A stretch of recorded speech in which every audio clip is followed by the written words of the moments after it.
ยนเจ้าได้ฟังแล้วบ่เจ้าได้กดฟังมันบ่ก็เพียงแค่อยากรู้ตอนที่เจ้ากดเข้าฟังเจ้าเข้าใจถึงความหมายที่สำคัญของมันบ่หรือว่าเจ้าบ่คิดจะกดฟังเบิ่งมันบ่สำคัญแม่นบ่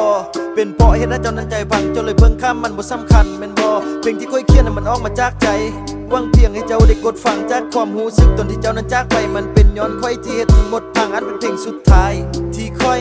ตั้งใจคิดขึ้นมาให้เจ้าก็ค่อยได้ทำลายความฮักที่แสนวิเศษของช่องเฮามาเขียนเพลงให้ผมอ่อนบ่ได้สิ่งที่เฮ็ดได้คือเลยไปกับเพลงยังคงบรรเลงกับผมเศร้าอีกต่อไปฮักที่เจ้าให้เป็นยังค่อยสลับเองบ่โทษโชคชะตาหรือว่าฟ้าลิขิตเป็นยังค่อยที่บ่ไปพิสิทธิ์รับลงข่าวได้ยังเห็นเจ้าในนิมิตก็เพราะว่าเจ้านั้นคือทั้งหมดของชีวิตเป็นพวกค่อยเองที่มันโง่แล้วก็โง่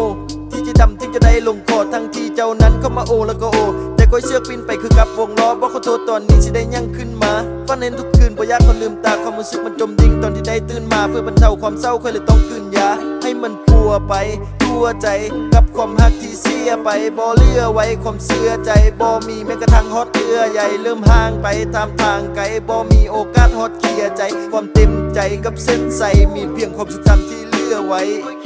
เชี่ยจะได้กดฟังมันพอเพียงแค่อยากรู้ตอนที่เจ้ากดเข้าฟังเจ้าเข้าใจถึงความหมายที่สำคัญของมันพอหรือว่าเจ้าบ่คิดจะกดฟังเบิ่งมันบ่สำคัญแม่นบ่เป็นเพราะเหตุใดเจ้านั้นใจฟังเจ้าเลยเบิ่งข้ามมันบ่สำคัญแม่นบ่บอกตามตรงข้อยยังคงคิดฮอดเรื่องราวดีๆที่เฮามีร่วมกันตอนที่ค่อยรับลงข้อยยังคงคิดฮอดอยู่ตลอดในขณะความฝันพยายามที่จะลืมแต่ก็ลืมเจ้าบ่ได้เป็นย้อนยังข้อยยังคงสงสัยคิดไปคิดมาข้อยก็เริ่มจะท้อใจมันเป็นย้อนยังคือยังบ่ปลงไปเรื่องราวทั้งหมดยังคงจื้อได้ทุกอย่างถึงแม้จะผ่านมาเป็นปีจื้อทุกเรื่องราวบันทึกกันเดินทางเพราะว่าเป็นอดีตที่โคตรดีและสุดท้ายนี้ขอเจ้าโชคดีให้พบคนดีๆกว่าค่อยและใส่ชีวิตให้มีความสุขกว่านี้กับคนดีๆที่มันบ่แม่นค่อย